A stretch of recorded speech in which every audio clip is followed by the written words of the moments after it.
Hindi pa rin pinauuwi yung mga inilikas na mga residente sa bayan ng Katiil sa Davao Oriental.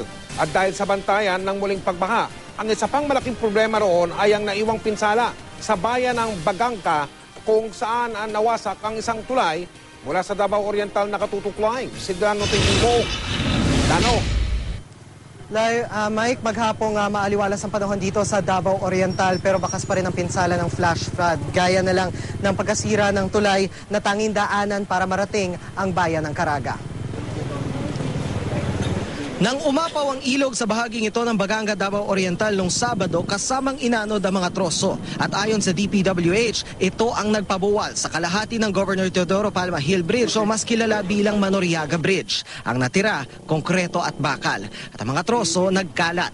Maaraw na pero malakas pa rin ang ragasan ng tubig kaya delikadong tumawid. Pump boats ngayon ang paraan para marating ang Caraga. Ang ilang bangka, muntik maanod. Hirap maging ang mga may dalang motorsiklo. Kasi mahirap yung tubig. Malakas yung tubig. Yung malakas. Bakit to dala ninyo yung motor ninyo ngayon dito?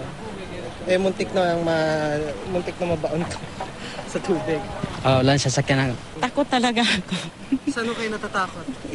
Baka may mangyari doon sa yung pagtawid namin sa tubig.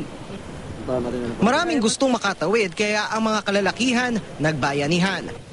Ayon sa DPWH, bukod sa tulay na ito ay wala na raw ibang daan na nag-uugnay sa mga bayan ng Baganga at Caraga. Nasa kasagsagan daw sila ng pag-aayos ng tulay na ito nang muli itong maanod dahil sa walang tigil na pagulan noong Sabado ng gabi. Ang metal na pundasyon na yan ang tanging bakas ng pagkukumpuni nila sa tulay na nauna nang nasira ng Bagyong Pablo. Yung mga gamit dito naiwan pa, 2 welding machine at saka yung acetylene pa namin natangay ng tubig. At saka yung crane muntik pang masubsob na. Humuhupa na ang baha sa mga barangay sa Katiil pero hindi pa pinauuwi ang mga inilikas dahil sa pangambang bumaha uli kapag umulan. Sa taya ng DILG, halos 800 pamilya sa Katiil ang inilikas. Mike, sa pauna impormasyon natin mula sa lokal na pamahalaan ng Caraga ay bukod sa Manoriaga Bridge ay ang Caraga Bridge din ang nagkaroon din ng sira o naanod din ang isang bahagi nito. Ang Caraga Bridge ang nagdudugtong sa bayan ng Caraga at sa bayan naman ng Manay. Samantala, ginawa na ng DPWH ng pangalawang daluyan ng tubig ang ilog para mapahina ang agos nito. Kinukumpuni na raw ang tulay at kung patuloy na ang pagbuti ng panahon ay matatapos daw ito ng DPWH sa loob ng 1 buwan. Mike? Maraming salamat, Dano Tingko.